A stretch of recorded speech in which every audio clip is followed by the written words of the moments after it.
KVP news में आपका स्वागत है। प्रस्तुत हैं आज के मुख्य समाचार। पश्चिम बंगाल में नई भाजपा सरकार के गठन के बाद मुख्यमंत्री सुवेंदु अधिकारी ने मंत्रियों के बीच विभागों का बंटवारा कर दिया है। गृह मंत्रालय खुद मुख्यमंत्री ने अपने पास रखा है, वहीं दिलीप घोष को पंचायती राज विभाग सौंपा गया है। अग्निमित्रा पॉल को महिला एवं बाल विकास मंत्रालय की जिम्मेदारी मिली, जबकि निशिथ प्रमाणिक को युवा कल्याण विभाग दिया गया है। नई सरकार ने प्रशासनिक कामकाज तेज करने और विकास योजनाओं को प्राथमिकता देने की बात कही है। ऑल इंडिया तृणमूल कांग्रेस ने 31 विधानसभा सीटों के चुनाव नतीजों को लेकर सुप्रीम कोर्ट में याचिका दायर की है। पार्टी का कहना है कि इन सीटों पर जीत का अंतर विशेष पुनर्निरीक्षण के दौरान कटे वोटों से कम था, इसलिए परिणामों की दोबारा जांच होनी चाहिए। सुनवाई के दौरान सुप्रीम कोर्ट ने कहा कि हर सीट से जुड़े मामलों के लिए अलग अलग नई याचिकाएं दाखिल की जाएं। टीएमसी ने आरोप लगाया कि वोटर लिस्ट में गड़बड़ियों का असर चुनाव परिणामों पर पड़ा, जबकि कोर्ट ने मामले की विस्तृत सुनवाई के लिए प्रक्रिया के अनुसार आगे बढ़ने को कहा। प्रधानमंत्री नरेंद्र मोदी ने लगातार दूसरे दिन देशवासियों से पेट्रोल डीजल का कम इस्तेमाल करने की अपील की। उन्होंने कहा कि मौजूदा वैश्विक संकट और पश्चिम एशिया में तनाव के कारण भारत पर विदेशी मुद्रा का दबाव बढ़ सकता है, इसलिए लोगों को ईंधन बचाने, सोने की खरीद टालने और ज़रूरी होने पर वर्क फ्रॉम होम अपनाने की ज़रूरत है। तेलंगाना के सिकंदराबाद में संबोधन के दौरान पीएम मोदी ने कहा कि कोरोना काल में अपनाई गई ऑनलाइन मीटिंग, वीडियो कॉन्फ्रेंसिंग और वर्क फ्रॉम होम जैसी व्यवस्थाओं को फिर से प्राथमिकता दी जानी चाहिए। उन्होंने स्कूलों और कंपनियों से भी ऑनलाइन व्यवस्था पर विचार करने की अपील की। साथ ही लोगों से कारपूलिंग, मेट्रो और रेलवे के ज्यादा उपयोग की सलाह दी, ताकि पेट्रोल डीजल की खपत कम हो सके। पीएम ने ये भी कहा कि 1 साल तक सोना न खरीदने और खाने के तेल की खपत कम करने जैसे कदम देश हित में मददगार हो सकते हैं। उनका कहना था कि भारत को विदेशी मुद्रा बचाने और आयात पर निर्भरता घटाने के लिए सामूहिक प्रयास करने होंगे। हंता वायरस के संपर्क में आए 17 अमेरिकी यात्रियों को विशेष विमान से अमेरिका लाया गया है। सभी को नेब्रास्का मेडिकल सेंटर की नेशनल क्वारंटीन यूनिट में 42 दिनों के लिए निगरानी में रखा गया है। ये यात्री एमवी हॉन्डियस क्रूज शिप पर सवार थे, जहां वायरस संक्रमण के मामले सामने आए थे। हंता वायरस मुख्य रूप से चूहों और अन्य कृंतकों के मल, मूत्र या लार के संपर्क से फैलता है। इसके लक्षण कई हफ्तों बाद भी सामने आ सकते हैं। गंभीर मामलों में तेज बुखार, सांस लेने में दिक्कत, निमोनिया और किडनी फेल होने जैसी समस्याएं हो सकती हैं। विश्व स्वास्थ्य संगठन भी इस संक्रमण की जांच कर रहा है। इजरायल के प्रधानमंत्री बेंजामिन नेतन्याहू ने दावा किया कि ईरान के नए सुप्रीम लीडर मुज्तबा खामेनेई जिंदा हैं, लेकिन वे एक गुप्त बंकर में छिपे हुए हैं। नेतन्याहू के मुताबिक मुज्तबा की सत्ता पर अपने पिता अली खामेनेई जैसी मजबूत पकड़ नहीं है और उन्हें ईरान में जनता के विद्रोह का डर सता रहा है। इजरायल का ये बयान ऐसे समय आया है जब ईरान में नेतृत्व और सुरक्षा को लेकर कई तरह की अटकलें लगाई जा रही हैं। वहीं ईरान पहले ही कह चुका है कि मुज्तबा खामेनेई पूरी तरह स्वस्थ हैं और देश के अहम मामलों में सक्रिय भूमिका निभा रहे हैं। अमेरिकी प्रतिबंधों और हॉर्मुज जलडमरू मध्य में जारी तनाव के बीच ईरान के तेल उद्योग पर दबाव बढ़ता जा रहा है। मीडिया रिपोर्ट्स में दावा किया गया है कि स्टोरेज क्षमता भर जाने के कारण ईरान को समुद्र में हजारों बैरल कच्चा तेल छोड़ना पड़ा है। खार्ग द्वीप के पास सैटेलाइट तस्वीरों में समुद्र में तेल फैलाव के संकेत भी मिले हैं। रिपोर्ट्स के मुताबिक ईरान के तेल टैंकर अमेरिकी नाकेबंदी और हॉर्मुज संकट की वजह से आसानी से बाहर नहीं निकल पा रहे हैं। ऐसे में तेल का भंडारण बड़ी समस्या बन गया है।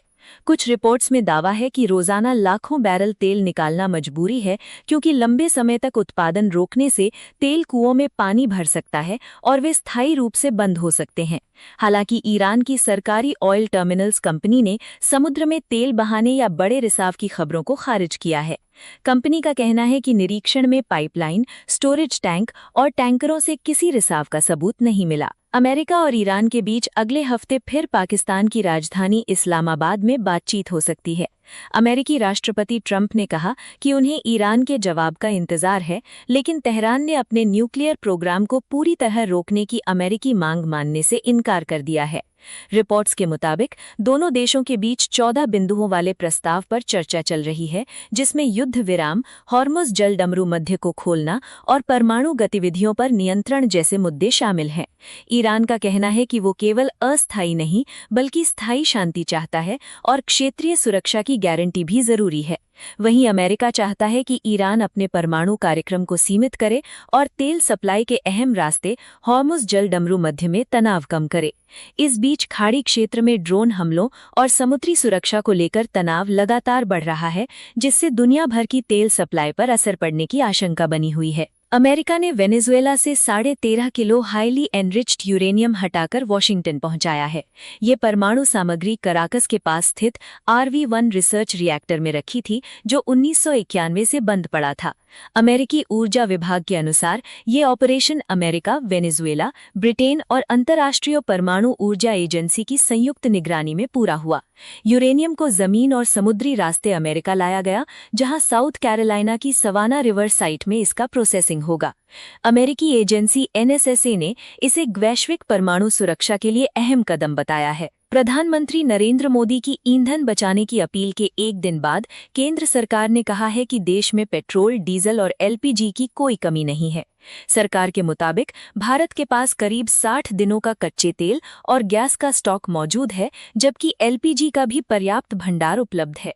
पेट्रोलियम मंत्रालय ने कहा कि सभी रिफाइनरियां सामान्य रूप से काम कर रही हैं और देश भर में पेट्रोल पंपों या गैस एजेंसियों पर सप्लाई बाधित होने की कोई खबर नहीं है। सरकार ने लोगों से घबराकर ज्यादा खरीदारी या स्टॉक जमा न करने की भी अपील की। इससे पहले PM मोदी ने वैश्विक तनाव और ऊर्जा संकट के बीच पेट्रोल डीजल का कम इस्तेमाल करने, पब्लिक ट्रांसपोर्ट और कार पूलिंग अपनाने तथा वर्क फ्रॉम होम को बढ़ावा देने की सलाह दी थी। भारतीय शेयर बाजार में सोमवार को बड़ी गिरावट देखने को मिली। सेंसेक्स 1313 अंक टूटकर 76,015 पर बंद हुआ, जबकि निफ्टी 360 अंक गिरकर 23,816 पर आ गया। बाजार में सबसे ज्यादा बिकवाली ऑटो, बैंकिंग, रियल्टी और कंज्यूमर ड्यूरेबल सेक्टर के शेयरों में रही। विशेषज्ञों के मुताबिक गिरावट की बड़ी वजह पश्चिम एशिया तनाव के कारण कच्चे तेल की कीमतों में उछाल, अमेरिका ईरान समझौते की उम्मीद कमजोर पड़ना, विदेशी निवेशकों की लगातार बिकवाली और रुपए में कमजोरी रही। भारी बिकवाली से निवेशकों के करीब 6 लाख करोड़ रुपए की संपत्ति भी घट गई। विदेशी पोर्टफोलियो निवेशकों FPI ने मई 2026 में अब तक भारतीय शेयर बाजार से 14,231 करोड़ रुपए निकाल लिए हैं।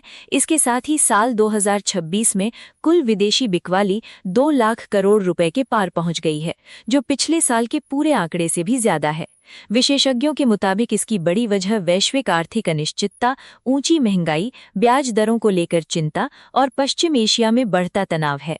कच्चे तेल की कीमतों में तेजी और रुपए पर दबाव ने भी विदेशी निवेशकों का भरोसा कमजोर किया है। हालांकि भारी बिकवाली के बावजूद विदेशी निवेशक पावर, कंस्ट्रक्शन और कैपिटल गुड्स जैसे चुनिंदा सेक्टरों में निवेश बनाए हुए हैं। बाजार विशेषज्ञों का मानना है कि घरेलू निवेशकों की मजबूत खरीदारी फिलहाल भारतीय बाजार को सहारा दे रही है। केदारनाथ यात्रा से लौटते समय ट्रेन से लापता हुई 29 वर्षीय प्रज्ञा सिंह 5 दिन बाद बिहार के बेगूसराय में मिल गईं। वे अपने पति के साथ नंदा देवी एक्सप्रेस से गाजियाबाद लौट रही थीं। रिपोर्ट के मुताबिक रात में पति सो गया था और सुबह उठने पर प्रज्ञा सीट पर नहीं मिली। दोनों की शादी करीब 2.5 महीने पहले हुई थी। मामले की जांच के दौरान CCTV और कॉल डिटेल्स खंगाली गईं, लेकिन शुरुआत में कोई सुराग नहीं मिला। अब बेगूसराय में मिलने के बाद पुलिस उनसे पूछताछ कर रही है कि वे वहां कैसे पहुंची। तेलुगु अभिनेता भारत कांत का हैदराबाद में एक दर्दनाक सड़क हादसे में निधन हो गया। उनकी कार आउटर रिंग रोड पर एक ट्रक से टकरा गई, जिसमें सिनेमेटोग्राफर G साई त्रिलोक की भी मौत हो गई। पुलिस ने मामला दर्ज कर हादसे की जांच शुरू कर दी है। भारत कांत तेलुगु फिल्मों और वेब सीरीज में अपने काम के लिए जाने जाते थे। उन्होंने ग्रामम और टेनेंट जैसी फिल्मों में अभिनय किया था। उनके करीबी दोस्त और बिग बॉस फेम आशु रेड्डी ने सोशल मीडिया पर भावुक पोस्ट शेयर करते हुए उन्हें अपना सबसे करीबी दोस्त बताया। India mains national cricket team ICC की सालाना वनडे टीम रैंकिंग में नंबर 1 पर बरकरार है। टीम के 118 रेटिंग पॉइंट्स हैं। न्यूजीलैंड नेशनल क्रिकेट टीम 113 अंकों के साथ दूसरे और ऑस्ट्रेलिया नेशनल क्रिकेट टीम 109 अंकों के साथ तीसरे स्थान पर है। वहीं south Africa national cricket team ने चौथे स्थान पर पहुंचकर पाकिस्तान नेशनल क्रिकेट टीम को पीछे छोड़ दिया है। ये अपडेट मई 2025 के बाद खेले गए मैचों को 100% और उससे पहले के 2 वर्षों के मुकाबलों को 50% वेटेज देकर तैयार की गई है। रॉयल बेंगलोर्स ने मुंबई को हराकर आईपीएल 2026 पॉइंट्स टेबल में टॉप पोजीशन हासिल कर ली है। टीम के अब 11 मैचों में 14 अंक हैं और उसका नेट रन रेट भी सबसे बेहतर है। वहीं पंजाब किंग्स के पास आज जीत दर्ज कर बेंगलोर को पीछे छोड़ने का मौका है, क्योंकि पंजाब ने 1 मैच कम खेला है और उसके 13 अंक हैं। मुंबई इंडियंस की हार के साथ प्लेऑफ की उम्मीदें लगभग खत्म हो गई हैं, जबकि लखनऊ सुपर जायंट्स भी रेस से बाहर हो चुकी है। और अब मौसम मुख्य रूप से गर्म और शुष्क बना हुआ है। उत्तर भारत के राज्यों जैसे उत्तर प्रदेश, राजस्थान, दिल्ली, पंजाब और हरियाणा में तीव्र गर्मी लहर जारी है, जहां अधिकतम तापमान 40 से 45 डिग्री सेल्सियस तक पहुंचा हुआ है। साथ ही धूल भरी हवाएं और कम आर्द्रता का प्रभाव है। मध्य भारत में मध्य प्रदेश और महाराष्ट्र जैसे क्षेत्रों में 35 से 40 डिग्री के आसपास तापमान रहने के साथ साफ आसमान बना हुआ है, जबकि दक्षिण भारत के तमिलनाडु,